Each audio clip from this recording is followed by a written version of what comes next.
Hello and welcome to the Playground Experience. I got my co-host here, April Williams and Kathy D. The topic for tonight is which is are you living? Which I had said that earlier, and it goes right along with what you all are saying here because we're finding out that now these times is the revealing and the peeling back of the illusion. I was watching uh Lord have mercy, Asma had sent me a video of a young lady, and she was giving her own perspectives about what times we are in right now, and the times we are in now right now is that she's saying is a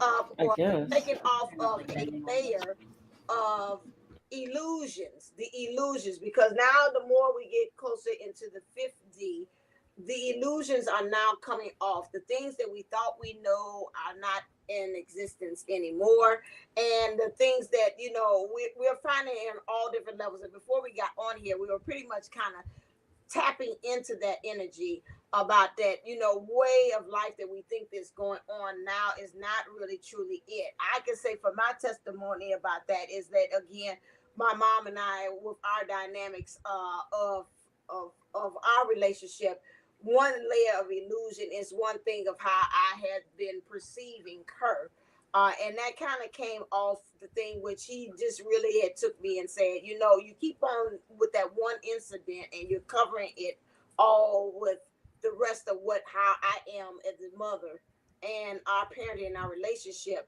And the more and more she talked to me, and the more and more I was saying, you know what, you in some ways have failed for the okey doke in some ways, and have taken that to really not to be able to really tap into our relationship and our that dynamic and get past that label of what was said then. I don't want too much. I haven't revealed that one. But anyway, so my thing is that the more and more is it went and it tainted everything about how I viewed myself, how I viewed even our relationship. After, ooh, Diary. Oh, that's on that one. Okay, sorry.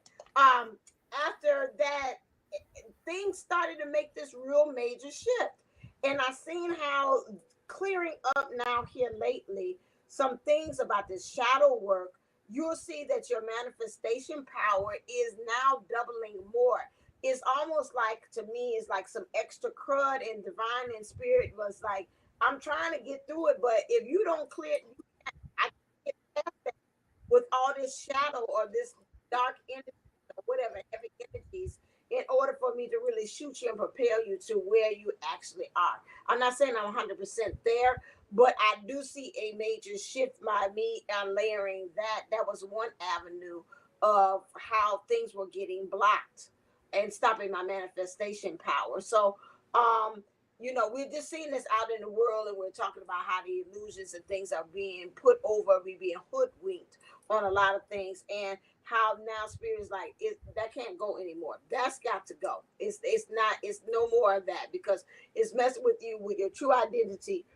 Excuse me, of being divine. It's messing with you actually being able to engage in the world healthily, and there's a lot of things that we don't know that's going on behind the scenes that really, I think I had said that in the prophecy too in my little video, that said we've got to, this stuff has got to come out. It's just got to. And so I'm gonna turn it over to both my people, my co-hosts Any here, of y'all, and let somebody them take add the. on. But this is where we are. The illusions. Oh, is she frozen? Did I laugh so hard she froze? I've been doing messing with the tech of the spirit. She's deep. Her energetics are so high that often because we were on this beforehand and she did not get cut off at all. Okay, Right. so I'm just saying that the vibration's high. It's fun. So let's get it done. You know what I'm saying? Hey, hey, Okay. So the illusions. What was? Did you want to conclude or man, succinct I was what you actually finished, so it was like, cause I was like, dang, were? I'm So, finished. and pass the mic. Right, right. I want to thank my beautiful assistant here for providing this excellent life. I feel like I'm glowing now. I wasn't glowing before, but I am now. And the illusion is I wasn't glowing. Now you can see the true me. That's how I'm putting it out there when I'm putting on my Facebook and everything that we're live is talking about the illusions. I mean, the things that we tell ourselves that aren't true, and the things that we tell ourselves that are true that aren't. You know, I often say that we lie to ourselves first. And I think we got used to that paradigm of the disconnect or the delusionment because it was a safe space to be. Like, if, especially modern now, we're clearing out all of these things, right? We're clearing out the division of the sexes. We're clearing out, because this is the Aquarian age stuff, right? So you have to go through the darkness before the dawn. You have to set all this stuff up. And um, the division of the sexes, the devalue of women and children, and the devaluing of nature and the disconnect of the body and the spirit from nature. Now, there's a beautiful renaissance that's happening where everyone is tying into and understanding that there's a collective delusion that's happening, and it's being perpetrated by the runners of huge platforms that disseminate a lot of information. And it's interesting because now we're coming into the contradiction era, right? So people are saying, well, we had masks and now we have no masks. And then, wait, what was it? Was it true in the beginning? Oh, now they're saying, they used to want to say people were conspiracy theorists, but what I understand, conspiracy means to conspire, to breathe with, and to breathe is to share an idea, to share consciousness. So it's very intriguing to see what types of consciousness people are sharing in. And because we have been traumatized collectively, globally, humanly, by these so-called powers that be, we're all in a state of a little bit of fight or flight, and we're all just kind of in a state of wanting to survive. But that's not actually what's happening. The divine feminine is taking grace. Now, the whole thing is, however, because she wasn't accepted in Shakti, right? Shakti being that grace, that passion, that pleasure, she was downplayed. So her pleasure was exploited. Her musical talents were, exploited. There's been, honestly, a lack of, and I would say it's only in popular culture what's being promoted, a lack of intelligent, spiritual, deep, heartfelt music. It's all mostly sexual, it's all mostly exploitative. And yeah, it's got some great beats, but when you appeal to the body's natural connection to beat or rhythm, and then you layer it with like the thoughts that they want you to actually maintain, which is, I could steal your man, or I could steal your girl, or it's like, why are we in competition? Why would you want to steal somebody's person? You would want to be loved and accepted, right? And so I'm gonna see, I can feel it coming out, a lot of conscious music. I've seen a lot of people just acknowledging what's happening astrologically, and now they're going to try to attack astrology because of the predictions having to be so accurate, having people question reality because they want to divorce the body, the spirit, and nature from what they're calling science. Now, what I understand, and I was groomed in science, is that we're not actually participating in science right now. We're participating in a dogmatic, like, power struggle. And so, the actual observation and repeated technology, nobody can deny that, especially if you're here, nobody can deny that spirituality is upfront and personal with everyone. The energies that be, everybody's feeling like, I think there's something more, because that is the unlocking of consciousness. And they're struggling. I'm saying, using these vague terminologies to avoid any type of repercussions and like wrist slaps, because that's the way we're going to have to do it. We're going to have to dance unless the divine feminine comes out as Kali Ma, as Set, like destroyers of worlds, right? And so there's a death and a rebirth period. There's a cleansing. Like Kali, she was known for taking people's heads off and all these things, but that was only because a loved one was threatened, right? A loved one was threatened. So Kali came out and she said, I'm going to protect you and get rid of all these people that are corrupt, right? We don't want to see the world turn that way. but that's what they're trying to push us into a state for, right? Mama will take only so many hits in the head with the pillow until she's like, and you're not listening to her until she like actually gets up and punch, and that's when you know you're in trouble. And at that point, it's already a little bit too late, Hey, mama. you know. But Mhm. it's all done in love. It's all done in the sweetness of it. But it can be really, really heavy, heavy tap on the wrist. And so us empowered women, empowered feminine, us divine feminine, from the very beginning of our program, have been emphasizing focus on yourself, do your work, because we all have inner battles, right? And so when you're willing to step into that challenge of looking at yourself and understanding that maybe some of the things you've been telling yourself aren't true, perhaps you're actually limiting yourself from receiving the love you desire.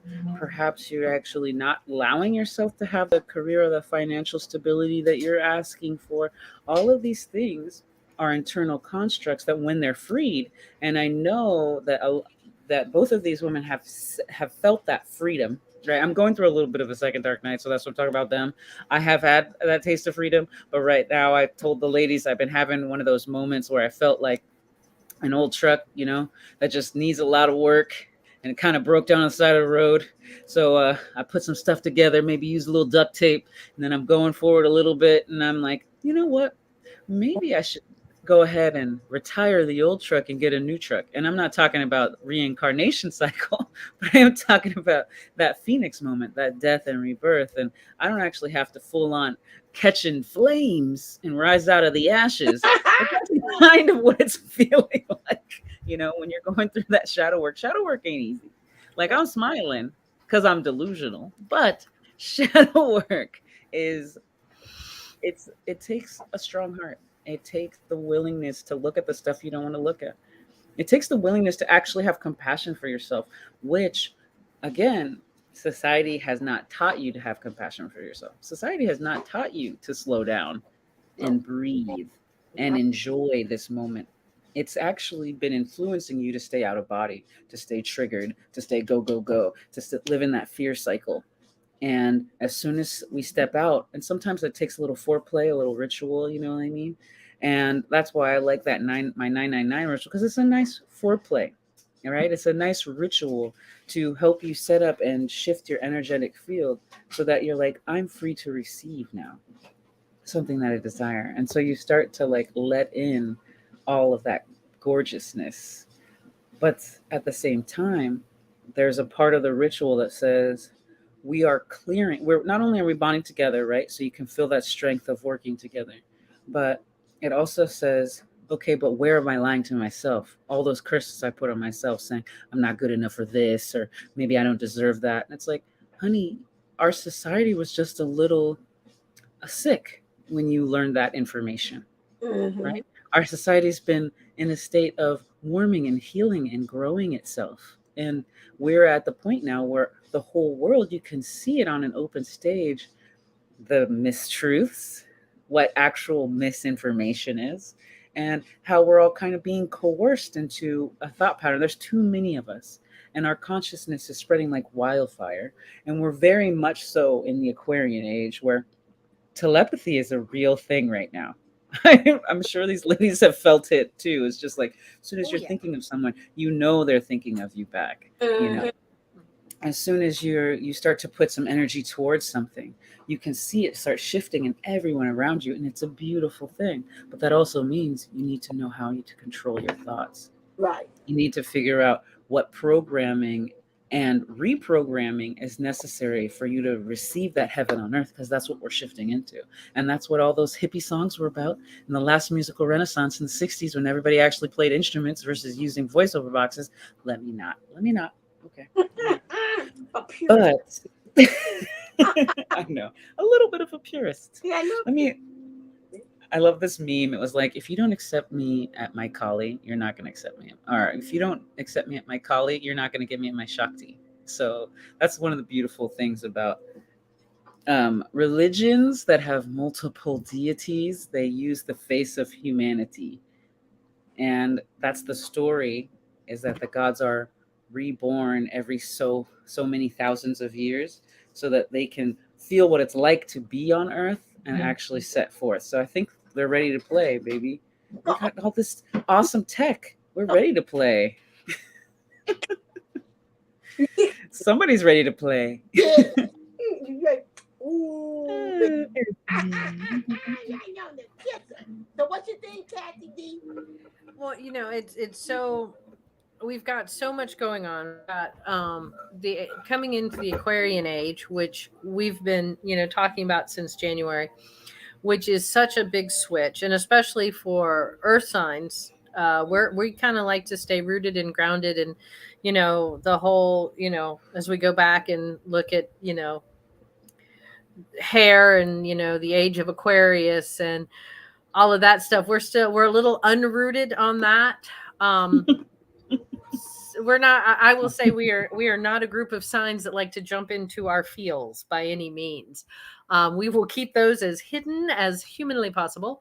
um and but we do have to acknowledge that, yes, the telepathy, and not only your telepathy but intuition is coming online so fast and so strong. Driving to school the other day, I thought to myself, "Ooh, I better slow down. There's going to be a police officer up here sitting in this Mexican restaurant parking lot." Never sits there, never ever. Not only was there a sheriff sitting there was a state trooper sitting there. So it was a good thing I slowed down. Yes, once again, thank you for listening to my intuition. Um, so intuition, all these different things are happening. We've got all these changes going on, astrological. We've had this portal that, I'm going to tell you what, if you made it through this moon in this portal, you without being any way affected, you've done well. And the one thing that is changing, I'm noticing, is as we move along in this process, as the world changes, the earth change, everything's changing. We've got to stay in a very high vibration. It is one of those things that before, where we could kind of send it back, shift it over, send it to whoever it belonged to, and whoever sent it to you, you're going to send the bad news back to them. But if there's a connection, you can't. And you actually have to high vibe yourself up, which is really hard. That's like having, 38 balloons and you're trying to raise up off the ground. You're not getting very far. You might get a little hop going, but I mean, you really have to consciously raise your vibration. You have to consciously find your joy. You have to consciously, with everything else that's around you, we have to remember that what we have manifested, those seeds we have planted, those things that we have said, universe, this is what we want. We're not asking, please, if you don't mind, if you got a little time, could you throw it? No, this is what we want. This is what we want. Now, I'm going to give the timing up to you, but I just want you to know this is what I want. You know when it's the best time for me to get it. I'll be expecting it. Thank you very much. And we just kind of move on back. But we've got to find our joy. And our joy needs to be tied to that manifestation just as well. And it has to raise that vibration. We've got to raise up, especially with everything that's going on. We're seeing so many different sides of things, with just everything in general in the world. And we have to really be able to sit back and, in a logic mind, not in the propaganda that we've been fed, but know what is real and what is not, and what feels light. We've talked about this before. If it feels light, it's something you can wrap your head around. You don't have any questions with it. It feels good with the soul. All is good with the soul. Then we know that this would be our truth. And remember, what's my truth is not always April's truth, is not always Divine Sunshine's truth, but we all have our own truth. And we have to, this is where we march to our own drummer. But with that, we have an amazingly beautiful drum line that moves in unison together. And so we have to remember that as we sit through this and as these truths are being opened up, we have to then raise that vibration so these manifestations can come in, that these truths can be opened up. We can see them, we can understand them, we can grasp them for what they are and what the lesson is for each of us. When we look at the word history, and we've talked before about, words and connotations and all that, but history is his story. And very rarely is history ever told from the loser. It's always the victor. So we want to make sure that, we're not being fed kind of a skewed view on a lot of things, just because it's always been that way or because it's always been done that way. If it doesn't feel right, then it's not right. If it feels right, then that's what we need to do. We have to love ourselves enough to be willing to step out there and say, this is my truth, this is what I believe, and this is where I stand. And part of that, like what she's saying, is to not gaslight yourself, right? Like you're not going to pretend like things are all good if they're not good. You're going to acknowledge what is not good or not functional or not working in the paradigm and shift it. And you're going to keep shifting it until it's permanently shifted. So when I was saying, oh, okay, I was having that rusty car moment, that old truck, but it's got a great engine. You know what I mean? It's got a great engine. I just needed to fix the brake pads, or, you know, maybe the steering column was off, or I need to top my fluids. But I'm driving myself to the new car lot because you know what? I'm worth it. I deserve it. It's time. Right. And so if you can shift into that paradigm of you being deserving, you being worthy, of shifting your paradigm, you'll sift and wade through that muddy water and bloom like that lotus. Because a lotus can only bloom in that space because that's all the nutrients. That's where it's been adapted, and you're adapting to your environment. You're adapting to your experience. And that means also, especially since all of us are healing our family lines and clearing out a lot of old paradigm, ancestral woundings, all these other things, it means we get to do something different. Okay, so you used to meditate. Maybe you start again. Okay, you got in a terrible relationship. Maybe you start again. Okay, you spend all your money. Maybe you learn how to actually manage the money. So when you spend it, you're growing it. There are so many different ways to look at it when you're switching into the highest vibration. But sometimes switching into the highest vibration means imagine vibration, right? You're shifting. But if you're carrying a weight on your shoulder, that ship has to come up and come off, right? And you don't want to pick it back up. You want to let it go. But that sometimes means looking at it. And sometimes that ship isn't any good. Sometimes that ship is really just a piece of dog poop that was stuck to you for so long. I don't know why I thought of dog poop. I was going to say bird poop, but I don't think bird poop stinks. Anyway, I did get bird pooped on the other day. So anyway, that was a blessing, right?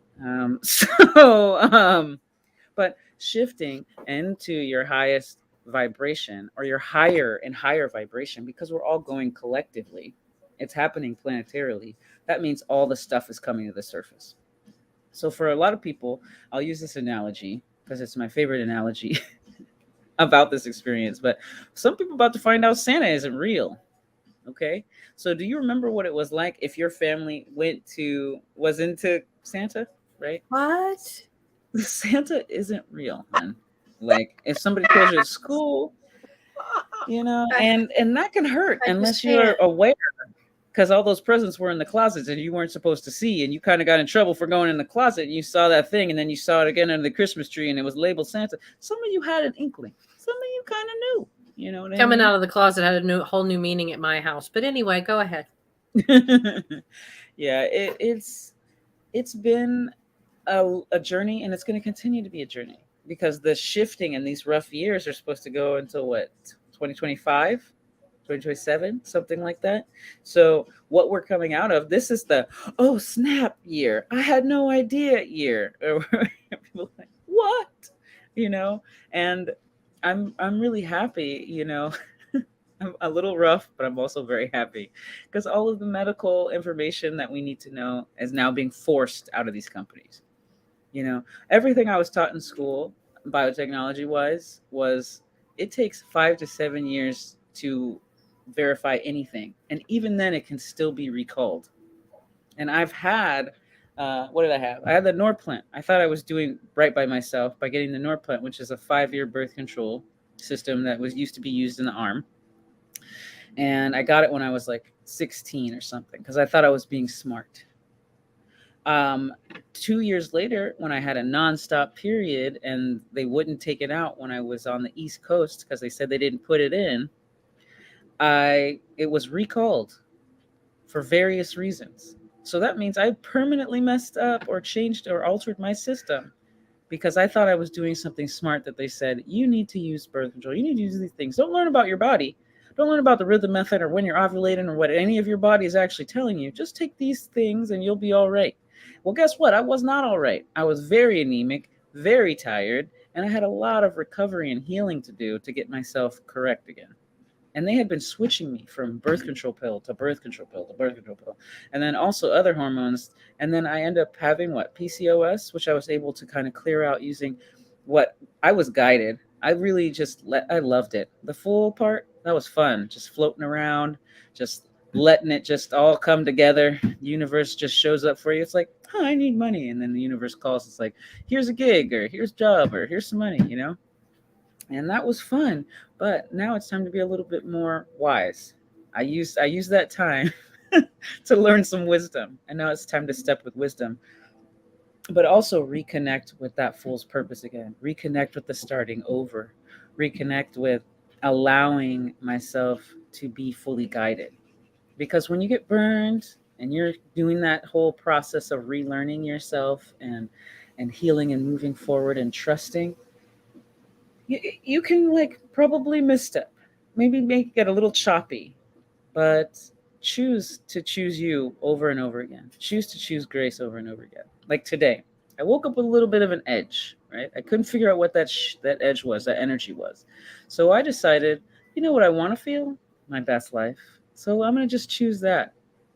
And I was able to step into gratitude. I was able to do some prayers. My son woke up. I was able to just really be present with him and connect with him, not think I got to post this or I got to do that for my business or I just allowed myself to be present and be love and in love with my life. And when's the last time that you really chose to do that?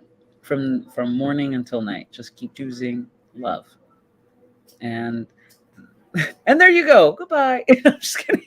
Well, and that's the thing too, no matter where you are in life or what's going on in your life. Now there's a difference between choosing love and choosing to love your life. You're choosing to see the miracles, you're choosing to see the blessings, but you're also choosing to see the lessons you're learning.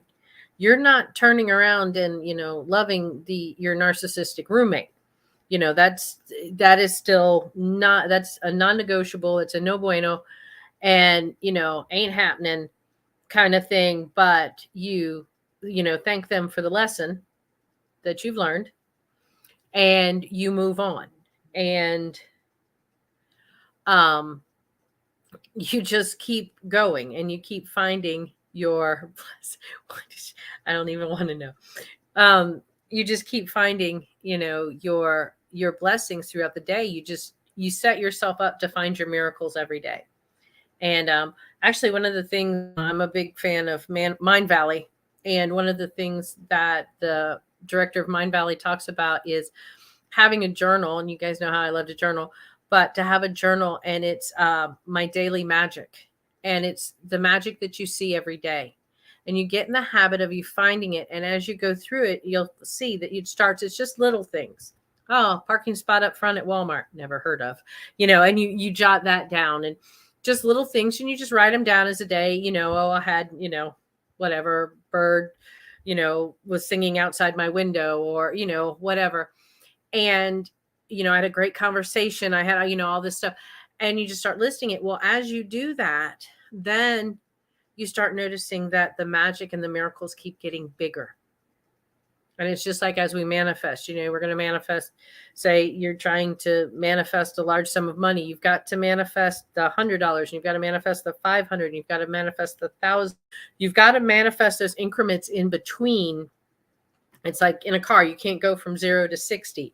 It still takes time. It's not instantaneous. And so you have to have that time to move up. So say, you know, you've won 20 and you go and you next time you win, you know, 500. You can't be discouraged because you're still, or you don't win anything. You're still moving. You have to have that faith in what the universe is giving you. You have to see the magic. You have to choose to see the good. And it's like that saying that, you know, we hear so many times, you know, be the change you want to see in the world. And I think as we raise that vibration and we see the good in people, and we learn not to follow some of the things maybe we were taught as we were growing up. I had to just have this discussion with my daughter. We as adults choose, looking back at our lives as we work on shadow work, as we sort through our lives as an adult and look at things differently. We have a choice. Are we going to repeat exactly what our parents did? And some people were very lucky, very blessed, had amazing parents. I had an amazing mother. And so, yes, a lot of the things my mom did, do I want to repeat? Of course. The fact that she made worrying an Olympic sport, no, thank you. I'll pass on that one. I still, you know, do worry to a point, but I'm getting much better at it. But the thing is, we have to look at things. And if it wasn't good, if it wasn't healthy, if it was toxic, we as an adult have the choice. Are we going to repeat this? Are we going to do this cycle again? Or are we going to break it? If it made us uncomfortable, if it made us unhappy, if it made us sick or sad, then we're not going to continue it. Look, if it didn't work for your parents, it's not going to work for you. I hate to break one to you. That idea of, you know, just, you know, oh, well, we'll try it the same way they did. And that's Einstein's definition of insanity, doing the same thing over and over again, hoping for a different response. And, you know, sometimes it's just time to say, you know what? I don't know what to do. I admit defeat. Maybe I need to, you know, talk to somebody outside of this mess, somebody, you know, however, whatever, but we just have to get to the point and decide what's good for us. And once again, just like I've said before, what's good for me may not be good for April, wherever you are, or Divine Sunshine. Yeah. See, there she is. It just, and there we go. All right. But it's what's good for yourself. You have to know what's good for you. Like you know, I am not one of those that is a stickler for titles and all of that kind of stuff. I could care less. You know, if my kids call me, you know, Miss Kathy in class, I don't care if they just call me Kathy. You know, they're almost all adults. We're, you know, pretty close here. I'm like, okay, I don't get upset about. There are other teachers that get like completely bent out of shape if your kids know your first name. Well, it's on our IDs, but it's all right. And I don't get upset about that. I don't think there has to be a title to everything. And but that's me. The other people, they like that because that puts things in their own little hole, their own little box, their own little lane, and that's fine. So, and it doesn't make it right nor wrong, whether the way I feel or the way somebody else feels. So we just have to don't base things on how other people's lives look. And don't base it on other, for the love of God, don't base it on other people's relationships. You know, what looks like it's all sunshine and roses, trust me, if we all haven't learned on social media, what looks like is sunshine and roses usually is thunderstorms and manure. So always be careful of that one. We don't want that kind of thunder, that kind of storm. Lord, is that smelly?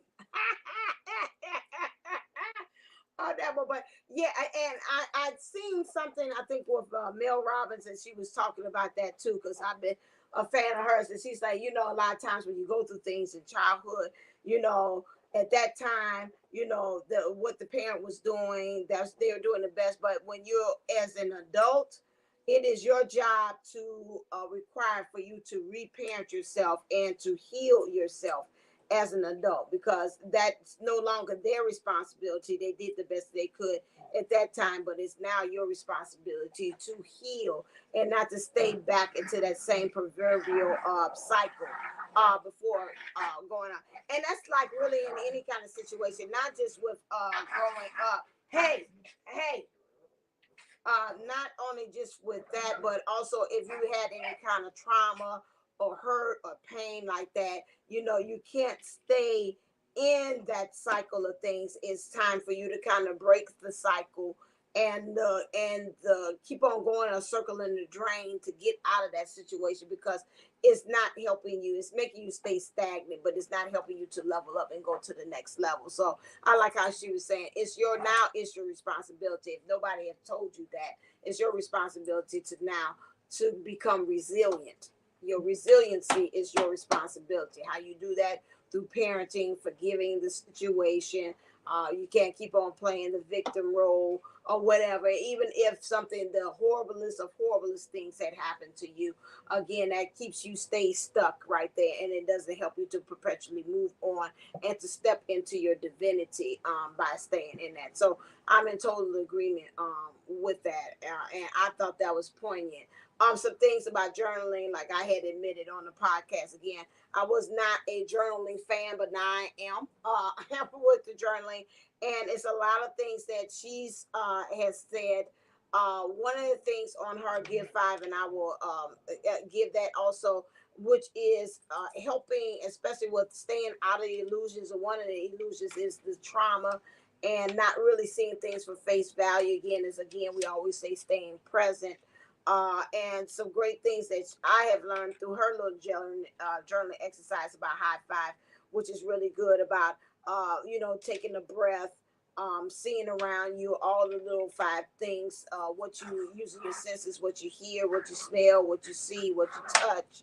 But also her things is again, you dumping out all of your things for the day so you can be able to really go on. But her thing is about really giving yourself a high five every time you see a mirror. You're high fiving yourself to really help you to keep you into that high vibration, because that again is a lot of times, how many times do we allow anybody to give compliments to ourselves? But she's saying it's something about, they did a study, when you actually high five a person, they did like a study of students that were like, some of them gave them compliments, they gave them tangible something else to do, but when they gave that person a high five, their scores had went up, their academic performance was much better, and it was something about doing that. So again, just that was one thing I had learned too as well. And then saying about, like you're saying, actually writing down actual things. Hey. I don't know what this new fad thing where they want to argue with each other. Where you write down five things and then you visualize yourself actually doing those things too as well. To me, that's helping me to stay more present and not go for the okie doke and the illusions of going off on other tangents. And there's some other things, another activity that I do that helps me not to be into the illusions is really sitting down and creating like an idea thing and saying about what's actually going on with me, but then at the same time getting down to the nuts and bolts of it and saying now what's really actually going on. Because I think right now with us these illusions and things like that, we've got to learn how to kind of read the whole thing. Hey, Lord have mercy. We got to get to the point. Oh, you talking back? They just having fun. You have to get to the point where you are really actually repatterning or reformulating yourself, because at this point, it's just very crucial for us to be able to go to the next level. They want us to be able to understand it, that we've got to change our formula of how we're thinking and seeing things. And it's a lot of things that we've got to still unpack. One thing I think this also has came to me is that we got to understand that we are spiritual beings having a human experience. And this morning I had an aha moment in saying, you know what? A lot of us, I know Sean says that all the time, where he's saying about you're an angel, you're team seraphim, or you're cherubim, or whatever. A lot of us, we have to remember, wherever we were in a spiritual being, this stuff came very easy. And sometimes, as a human, we don't understand that it's got to be a process, because somewhere in the recesses of our spirit or our soul, we're like, why this stuff ain't manifesting fast? Why it's not coming like it's supposed to? Because someone within me is like, I'm supposed to be able to do this stuff. It's supposed to be like abracadabra. And we have to also get to the point of us having a compassion, going back to April, about that we're now human, which means we're having that experience. It's going to take time for us. And I think that's another illusion that we have fell for too, as well, that we have forgotten that, again, although we are divine and spiritual, at the same time, that we're still human. So we've got to find that kind of balance between the two of them, because I think we're a little extra hard on ourselves when things aren't popping off like it's supposed to. Because again, within us, which is true, we are supposed to be able to manifest these things very quickly, but at the same time, we got to remember that we're now expressing ourselves as human beings too, and there's a process that we have to go through in order and marry the both of them. And that's the illusion that we've got to work with. Or you can say it's the opposite, like a fork in the road. It's not it's the human. We're too human, and we got to learn how to kind of sweep it up and marry it up into the divinity part too as well. And I think that's another part of how we're falling for the okey doke as well on this journey. I wanted to add to that, when you see your fastest manifestations are typically when there's non attachment, right? Because divinity is not associated with the lack of, or, the longing for. It knows it has everything. Right. So when you have, I mean, because we've talked several weeks about how quickly things were manifesting, but Mhm. the one thing you want that you're focused on all the time that you're saying you don't have, you just keep pushing it just a little bit further out of the way. Right. So you're chasing something, and instead of being still with, oh, that's going to come to me when I need it. That's going to be there right when I want it. And it's okay to oscillate back and forth. Right. Because there comes a point when, yes, we want to open our presents. It's Christmas already, but did you understand that your parents actually worked really hard for this, and you get to be grateful, and you get to understand that Santa isn't real, and it's okay, but you're still going to get your presents, right? Your presents are not even really the true gift. The true gift is the experience of loving family time and having that type of community, right? So when you're feeling those moments where you're attached to when you're attached to the lack of your manifestation, um, definitely getting into, and journaling helps, like writing it out. Like, I'm attached to the fact that I don't have this thing, right? This not having this thing makes me feel like this. I've had that feeling in several areas of my life, and these are some of the first few memories of that. I'm going to choose to reprogram that, because in the ideal situation, it would have went this way. Daddy would have loved me. Mama would have been present. All this other XYZ. They wouldn't have died. All this stuff, right? Because we compound it and we compress it as children, but we don't fully understand or integrate it as to what it really means for our what's the word, our our character, Mm. right? Because our character is being refined and constantly refined. And as we start to let these things go, like, oh, I am worthy of love. Oh, I am worthy of someone to be present with me. Oh, I am worthy of someone to be patient. Someone will work with me through all of this nonsense, even though I think it's nonsense. It's not nonsense, it's the collective. Our entire society has been built in a way that it fights itself. It doesn't want to, it says, oh, the systemic drug problem is the drugs. It's like, is it though? Is it just people not wanting to be in their body because they have suffered too much pain? Why have they suffered so much pain? Why aren't these resources available to people? Why is there a rich and a poor? You know what I mean? As opposed to all of us being rich because our planet is crazy abundant, right? All of us being secure because our planet is crazy abundant and we have everything we need. Right? Why is there so much exploitation of male sexuality and female sexuality in a way that we have now a war, conflict? People have molestation in their families. Why don't we are allowed to talk about that? Why aren't we allowed to talk about things that um, and are things that make people uncomfortable? And why do they make people uncomfortable? Because wouldn't you want to, if you had a pebble in your shoe, right? Like cosmically. If you had the cosmic pebble in your shoe, wouldn't you want to take your shoe off and get rid of the pebble? I mean, that pebble could make a really nice piece in somebody's mosaic. Who knows? But it's time for us to have those uncomfortable conversations so that we can let go, so that we can continue to vibrate up because we're doing it. We're vibrating up. And everything that's on the public stage, it's really funny because it's a stage. And now we're starting to see that it's actually a bunch of players versus a bunch of meaningful people who are saying that they're guiding their people, right? And we realize that we're coming back into our, well, she said because of cancel culture. I'll show you that. And why is cancel culture? Why do you think cancel culture exists? To silence ourselves, right? Because we cancel ourselves out. Like we cancel out the fact that we should be loved unconditionally because XYZ is getting loved on a television show. Or they're I'm only loved when I have makeup. How many times did I hear I have to put my face on? And I was like, did you know that your face actually has all these chemicals that might give you ovarian or breast cancer in the near future? And they knew the whole time, but they just put the chemical in there anyway because the system feeds itself. So when does the snake stop eating its tail? When it's done. Right. When it gets to the head.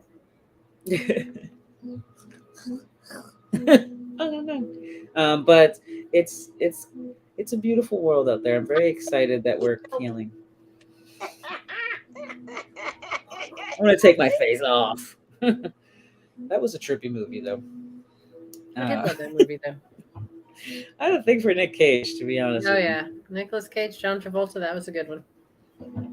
My favorite Nick Cage movie was Moonstruck, because I'm a lunatic, baby. That just means ruled by the moon. Mm-hmm. The illusion that you're separate from nature. Take off all those pills and see what happens with your cycle in the moon. That's only like birth control pills. She's not suggesting get off your blood pressure medicine, heart medicine, or anything like that. Correct. Unless your doctor recommends it, please, don't get off your psychotropic medicine or any of that, please. We want to keep all those good things. But we also need to ask ourselves why we all need these medicines, because that's a big deal. Yeah. Why they exist. I mean, I know that they're solving a problem, but why does the problem exist? Why is there such an uptick in psychosis? That's an actual problem. Mm-hmm. Oh, yeah. And most of the time, if you have a fairly good physician and they actually take the time to spend with you and ask you questions, they will quickly tell you that once you, say, move out of the situation you're living in, that you will no longer need any medication. But, unless it's probably something to bring you down from being so elated.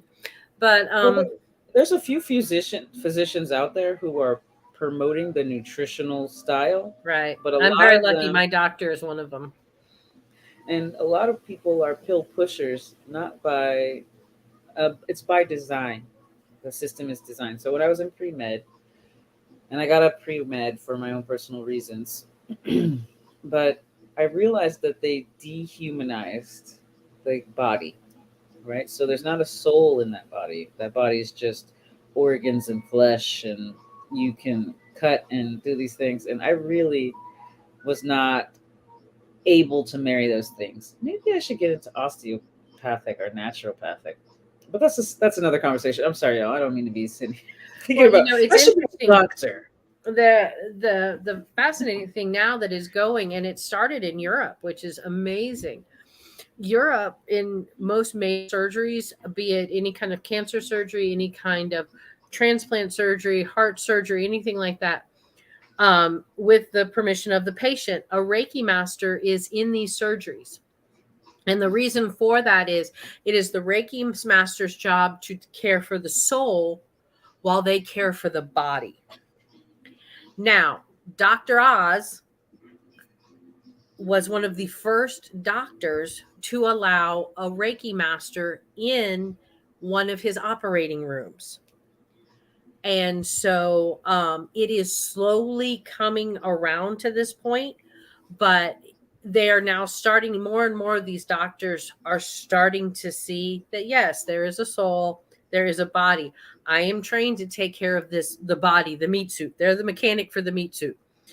And as Reiki masters and spiritual healers or anything like that, we're the ones that come in then, and through energy keep the body, we keep the soul calm, we keep it complacent, um help with the breathing, that kind of stuff. And the way they have it seated, unless it's some kind of surgery dealing with the upper torso, you're usually sat at either the head or the feet of the patient.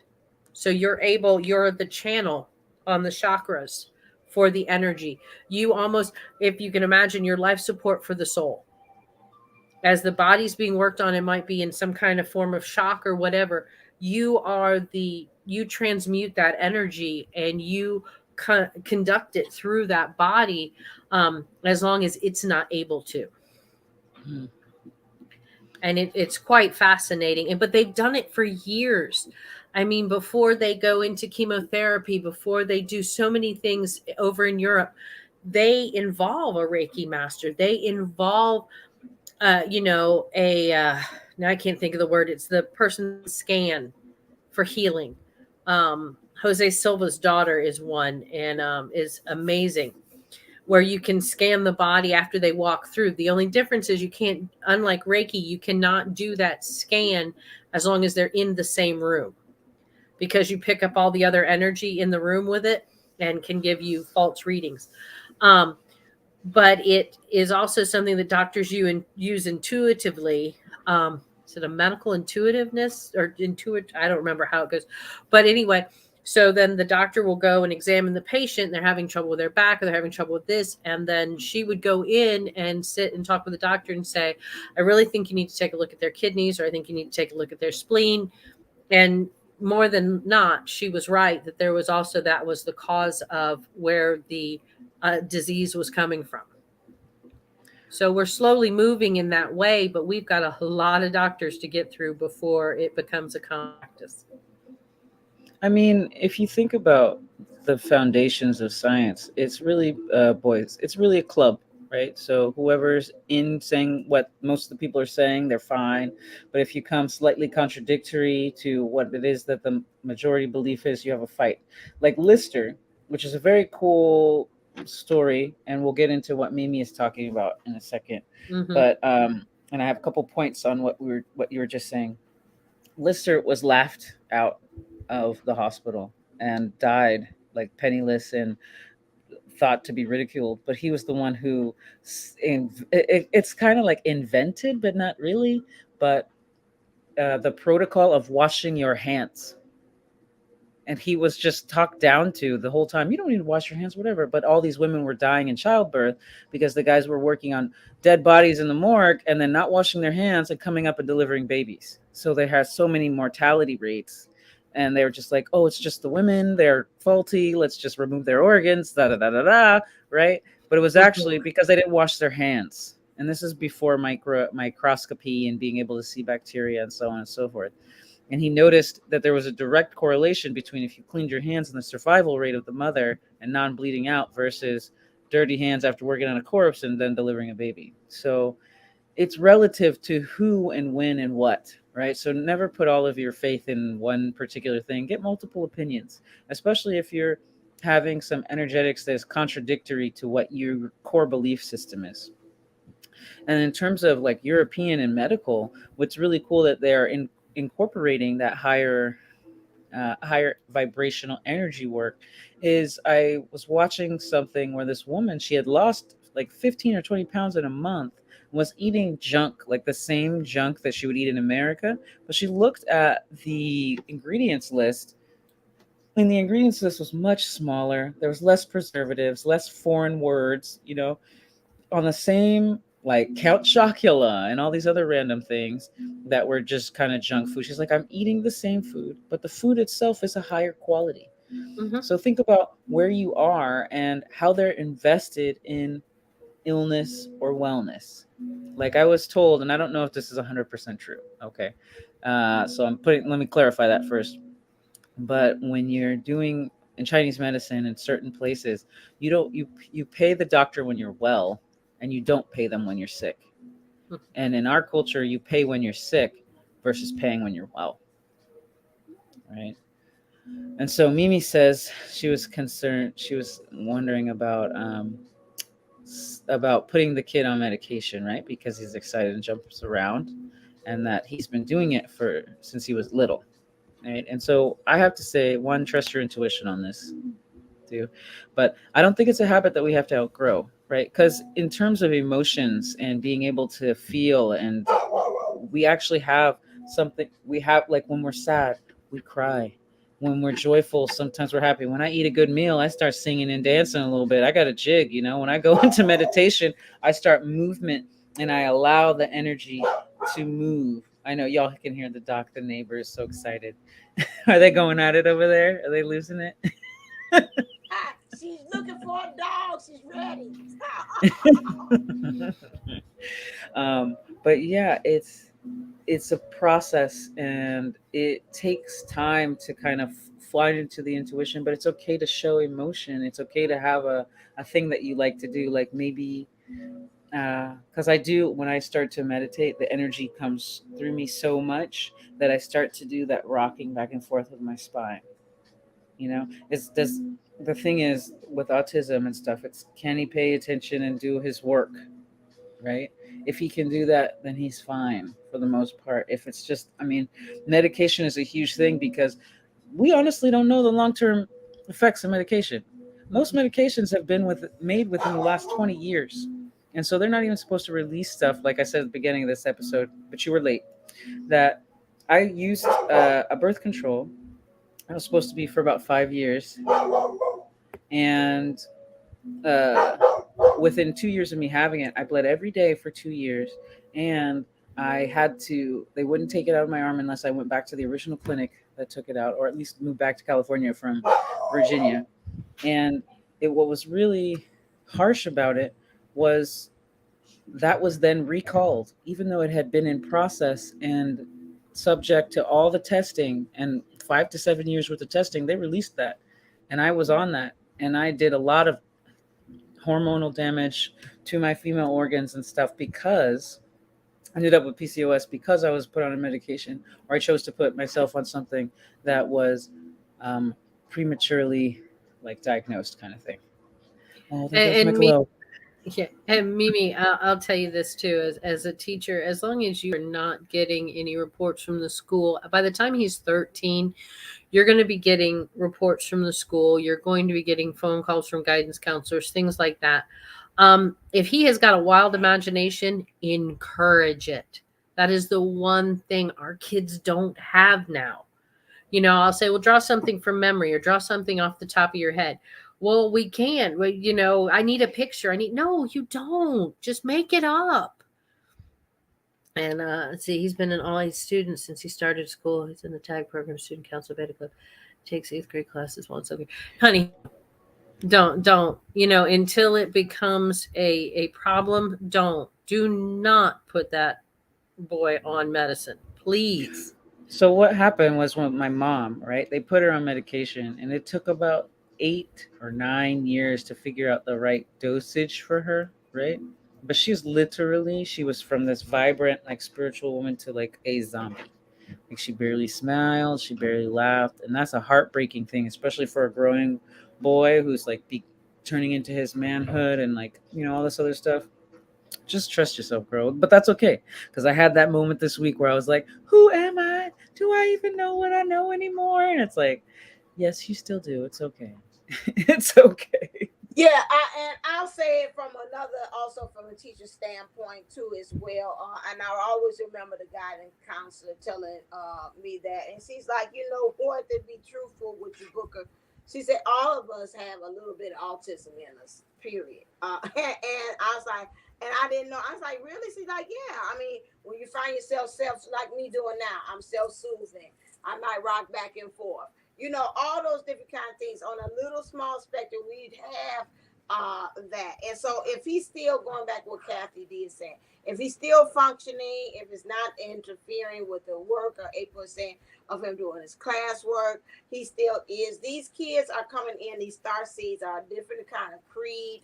a different kind of, I know that even work with the kids, and I try to kind of engage with them until they kind of get me a little like, okay, I can't take it no more, and I have to go back old school, but I try to go stick with them where their vibe is and understanding that, hey, that's how they express themselves. Just like when the principal came in and they were cheering and really into, I could tell they were engaged. It wasn't that she thought they was fighting.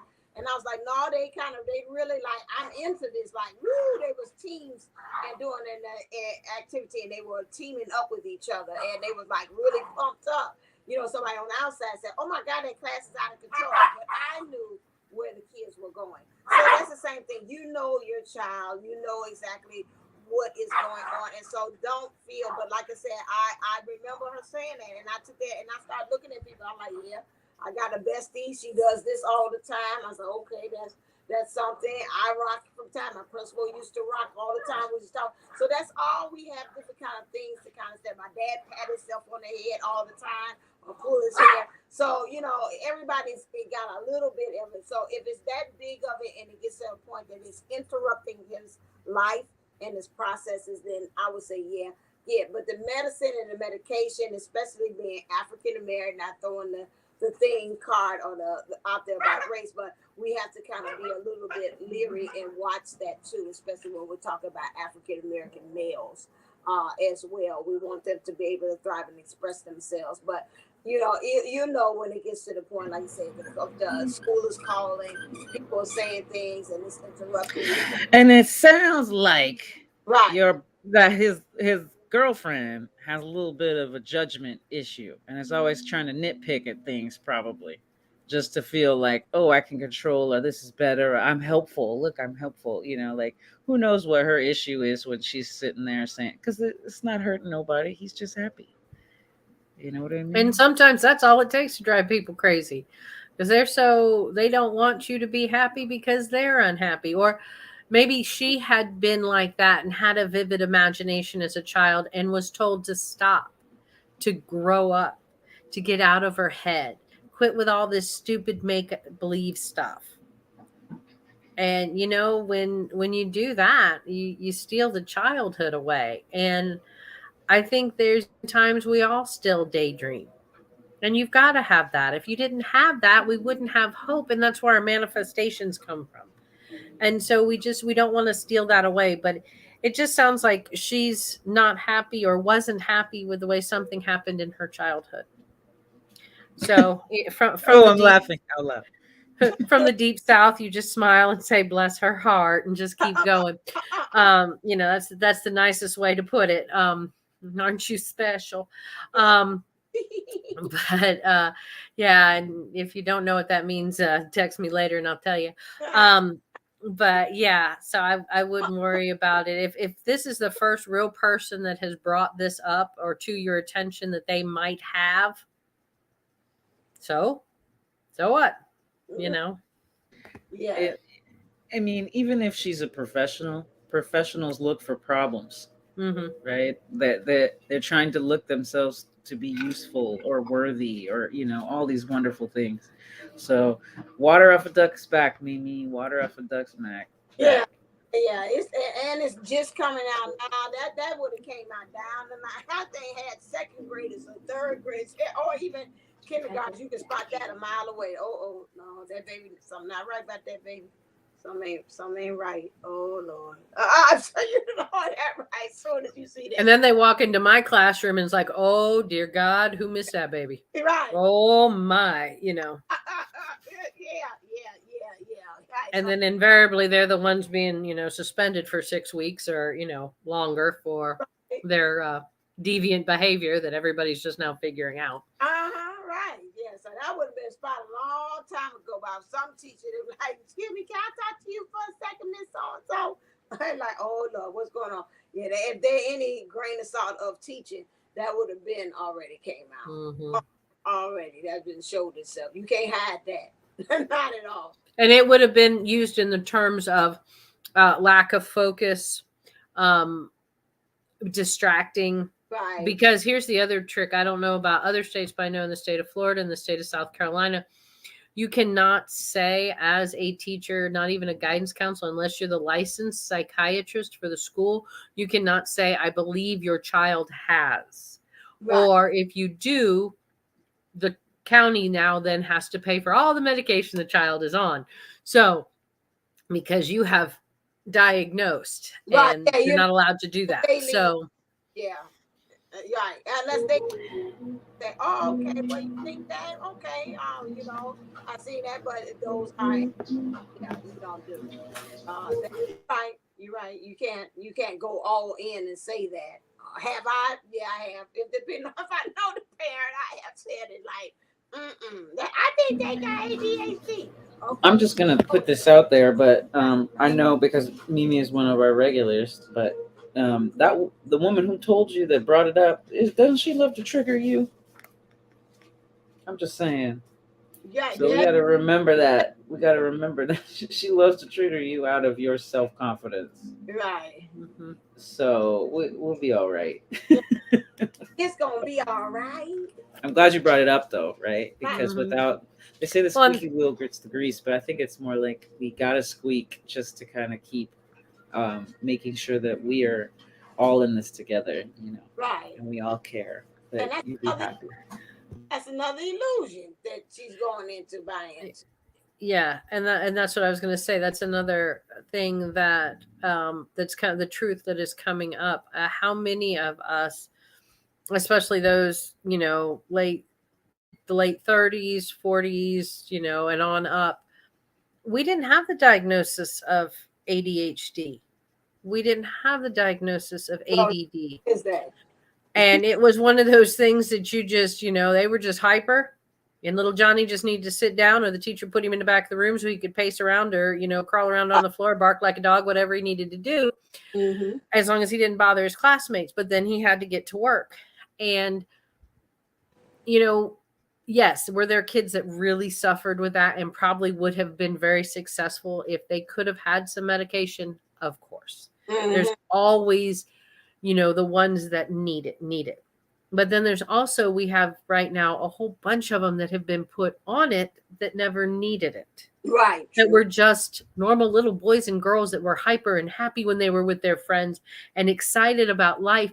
And we took that and we gave them a pill so they all sat like little zombies and did what they wanted us to.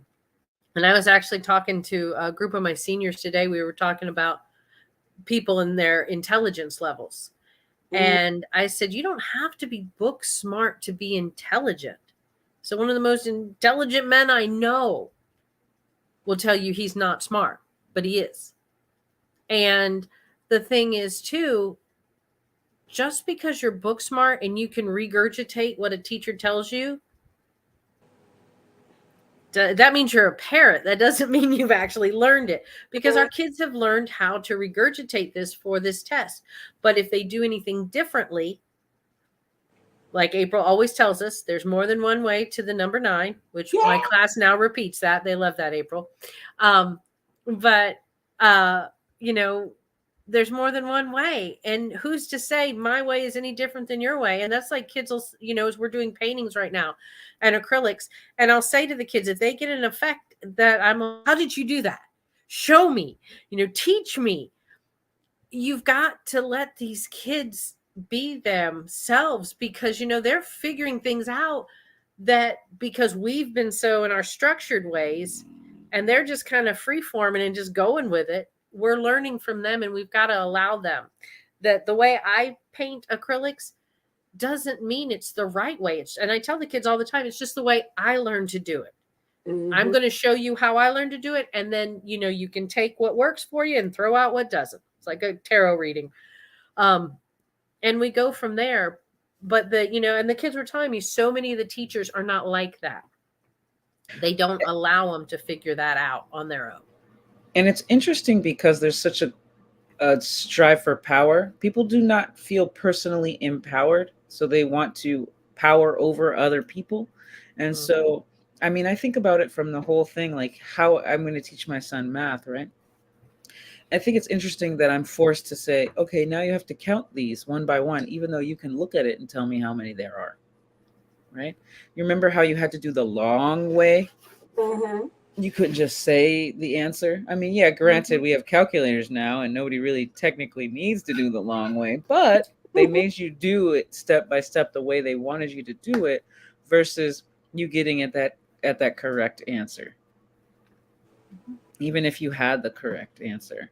Right. So it's interesting because we're now unlearning and relearning a lot of processes.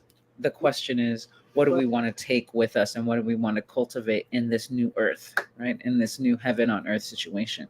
As long as everybody gets there, let's get it. You know what I mean? It may be a little bit uncomfortable letting that stuff go, right? Like the people who have obsessive compulsive disorder, they have to go through everything in a very regimented fashion in order for them to feel comfortable or safe and secure. Mhm. Well, in this new world, nothing's going to be that way, right? And so everyone's going to have their own locus of self-control, but know that externally there's no really group control. But what's happening is this whole paradigm shift, which is an uncomfortable paradigm shift, which means you have to say Santa isn't real so you can actually stay up and hang out on Christmas Eve, you know. But it's a good way to get the kids in the bed and behave, right? Well, I'm still wrapping presents that night, so it doesn't matter. I mean, it's a nice thing about having a 16-year-old. I can now pass over all her sister's presents and be like, wrap these. So sometimes I forget and some of hers fall in there too. And she's like, is this for her? No, that's yours. Go ahead and wrap it. I'm horrible. I'm a terrible mom. But no, you're the one of the greatest. Let's just admit it. We're some of the greatest mothers ever because we're conscious enough to raise other people's children as well, right? Because it's a global community now. So we're all raising each other's children. We're all raising them with the best of our abilities. And we're all able to say, hey, maybe I wasn't great at that. You know, I apologize. Or maybe that was wrong. But you know what? We're going to write it. Right. And that's okay. Right. Because a lot of adults think in order to be an adult or the parent or whatever, you don't apologize or you can't be wrong. But you can be. And that's okay. Right. Because we're learning together. Learning planet. That's what Divine Sunshine is always saying. A learning planet. All right, this is a teachable planet. There's no way we can get on this and not make mistakes. It's just my kids laugh all the time at that. And I'll be like, oh, that was wrong. I'm sorry. Let's try this again. Do over. And they're like, what? And they just think that is so funny and be like, oh, I messed up. Let's try this again. Or, you know, okay, scratch that. That's not working. Let's do something else. And they're like, and one kid even said to me, how many degrees do you have? How long have you been teaching art? I go, 19 years. And they're like, and you make mistakes? Like, I make mistakes every day. I've been at this light for 49 years and I make mistakes. Why would you last illusion? Yeah. Perfection. Why would you think that 19 years is going to make me a perfect teacher? I'm like, I'm not. I'm human. Yeah. And I'm like, wouldn't you guys rather have me say I made a mistake than have you all have to, you know, make it look like it's your fault and then double back and spend twice as much time? Yeah. And they're like, oh, yeah. Yeah, that kind of in my little second graders, they would say that. I said, oh, I messed up. I meant to do something. And they'd be like, that's all right, with their little sunshiny voices. That's all right, Miss Booker. I make mistakes too. But it's interesting, right? Because you're talking at two different grade levels, right? The younger allows for learning, especially if they're given the right guidance and the parents allow for them to have that. But the older is more fixed. Right. Because they think this is how it is. But if they're taught from a young age that it's okay for there to be variables, for things to change, or for things to be, it's okay to be wrong and correct your behavior or correct a situation. I think it's a really honorable thing that we remain true to that, because these placeholders like normal or accepted or perfect, they don't exist. Like zero doesn't exist. If you ask any mathematician that knows numbers, zero doesn't exist. It's just a placeholder. And so we're not going to have that perfect. We can strive for it. We can strive for better and better, but perfect is kind of unreasonable. But perfect in its imperfection, we talked about that. It's exactly where it needs to be. Well, and that's one of the reasons with my kids, especially getting them ready for college. I don't give them higher than a 98. They can't receive 100. And you want to watch these kids that have done nothing but worry about grades all their lives. They don't understand that in the grade book, I put the highest grade is 98, not 100. So it comes in at like the 4.0. But they're like, yeah, eating their fingernails about it. Why can't I have 100? I think my work's perfect. And I'm like, nobody's perfect. I couldn't say I have artwork that's perfect. All artwork can be improved. Right. And they get very upset with it, but I'm like, we've got to get out of this idea of everything has to be grades and everything has to be numbers, and we do it because it feels good and we do it because we like it. And that's one of the things that kids get kind of they're getting used to me with it now, because I'll say, how do you feel about this? Well, I said, nope, off the top of your head, how do you feel about it? Do you like it? Are you happy with it? What do you think? Yeah, well, yeah, I like it. Okay, good. That's all I needed to know. But I think I missed. Nope, don't want to know anymore. Do you like it? Are you happy with it? Is it the best you could do? Fantastic. And they can't take that because I want them to go off their feelings. And that's where we're coming to with this. We're having to trust our own feelings. And this goes back to the whole manifesting thing. We've got to be confident in what we're doing. It goes back to the whole twin flame thing, that we know that they're coming home no matter what the bumps in the road are, and that it's okay. You know, sometimes we just have to take the scenic route. And when we do, we do. And it might suck and it might hurt and it might take a little bit longer than we wanted, but we just take a deep breath and we're like, all right, let's do this. Totally. Because we know what we know, what we know. We know where we belong. We know who we belong with. And we know it's going to happen. And that's just that. And on that, we're going to end because that's just that. This is another great one in the can. Does anybody have anything that you want to promote or whatever like that? You can just throw it out there. Is there anything? You promote anything? I mean, the same thing. It's I still wrote a book, y'all. Check it out. I think the Instagram method, if you go to my Instagram, Golden Life Unlimited, and then LLC will pop up after it. Yeah, just check it out. And I did a free group Yoni Steam on Tuesday, which is available on my YouTube channel. And, you know, check that out if you want to do the Yoni Steam or you want to do some wound clearing. It was a trauma clearing. So for sexual trauma, ancestral trauma, as a very gentle one that integrated the heart and also taught a little bit of self-energy healing exercise. So check that out. And yeah, that's it for me. Okay. Anything, Kathy D? No, not really. Just trying to make it through this energy and the portal, and that's enough. Yeah, just trying to stay high vibe. That is the main thing. She's not trying. She's staying high vibe. She's just sloughing off the muck, right? She's trudging. Sometimes you feel like you're not getting anywhere, but you are. We are. Yeah, you always get those little glimmers, those little moments of magic, and you know that, you know, the little glimmers of hope. May it be just a message or a call or, you know, anything, and you're like, whew, I got it. I'm good. Yeah, and I have, since I had not been journaling, and I'm into it now. Spirit told me for the month of March, what I'm going to do is take an energy. And we'll work on that daily. It'll probably be something very quick and just journaling, doing my self-healing and what's the energy that we need to self-heal and do that. Because I like that last one I did with the journaling at the end about third parties and what we actually need to do to get out of that. And so Spirit's like, you need to do that every day, especially if you're going on this positive behaviorist, positive healthy behaviors kick. I'm going to do that. So every day I'll be just uploading the videos, and that'll be something that help us to journal to get that out, because I see the benefits of it. Thank you, Kathy D. She's been tooting on that, but I've been quietly like, yeah, whatever. But the journal. No, I'm playing. And then it was like, oh, okay, yeah, that's how you feel. watch it. We're going to show you what's the benefits of it. So I'm going to do that for the month of March. This freebie, just helping us to be able to journal and get all that stuff out on paper. Very therapeutic and helping us with that. So it's going to be a combination, something different where it's spiritual. Spirit is going to be card reading, but tangible, you seeing it, and it's going to tell us what things we need to journal about in order to help with that energy of the day that they want us to work. So that's be our shadow work as well. So that's something that came to me.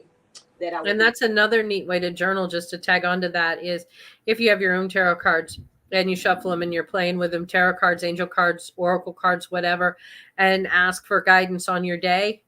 And just let one flip out. One if your guides aren't jokesters, but you flip Right. one out, and then you either read on it or you just go the title. It's whatever you feel intuitive. If you don't understand it, of course, look it up. But if you do, just go with it. Go off the picture, whatever, and then journal about that and what that means in your life and what you want it to mean in your life.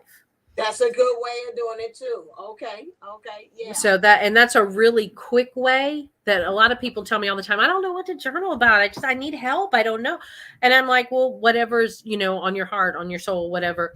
And they still like, I don't know. And so I'm like, get your tarot cards out, or, anything. Open a book. One of the best ways still to this day, open a book, close your eyes and point. And whatever sentence you land on, and I'll tell you, it has never been wrong since I was 18 years old. Okay. And that sentence, and write that at the top of your page and journal about it. Ooh, me like it. I'll tell you honestly, the way I started that process is I actually started it using the Bible. Yes. And I would do it like that. And then I got to where I got into more like, just general contemporary. Don't use a Harlequin romance, okay? We don't need his throbbing loins and all of that stuff. But, a book that you're reading. Well, April, Speak you for can yourself. Exactly. I was going to say, never mind, April. You can write on his throbbing That's loins. Freaky Friday stuff. Okay, I want somebody to touch me. Yeah, we don't need to know that her, her voluptuous, her voluptuous glistening bosom was, in his face and all that. No, we don't. I mean, I don't know. April could probably journal on. April could probably write a book on that one. But April's next book will be entitled "Journaling with Harlequin Romance: The Easy Guide." Sponsored by Victoria's Secrets, Fredericks of Hollywood, and Adam and Eve. But but yeah, you just grab it and you open it up, just random, and point. Look away and point. Okay. And then that sentence that you land on. Yeah. Don't go a sentence below or a sentence above, just that one sentence. And do it that way. And journal on that. Right. And a lot of times it'll make you think, because you'll be like, that makes no sense. And then as you see, you might have to write it down in the morning, and then at the end of the day, go back and revisit it. And you'll see, because you've thought about it throughout the day. And sometimes it's just like, instantaneous. Yeah, and the universe might even bring you proof. Like, this is what I was talking about. Like, I get it now. You can even set forth the intention. Say, I don't get it now. However, universe, make it clear, make it plain to me. My favorite line. Make it plain, make it clear. So we can know what it is. So that sounds good. So you can do it that way, but also I will be there to also guide you for the month of March and give you journal topics too as well. Okay. All right, let's get us on out of here. Kathy D. All right. Make sure you empty all the virtual sand out of your socks and shoes. Make sure you clean up your virtual bucket and all of your sand toys. Pick up all the trash around the sandbox. And please clean up and leave the area nicer than you found it. Wishing you always your best life ever. See you real soon. All right. And April Williams. Stay blessed, stay golden, and remember, you were made for this golden life. And as always, stay uplifted, stay motivated, stay ascending. Namaste and namago. All right, until next time, see ya on the playground.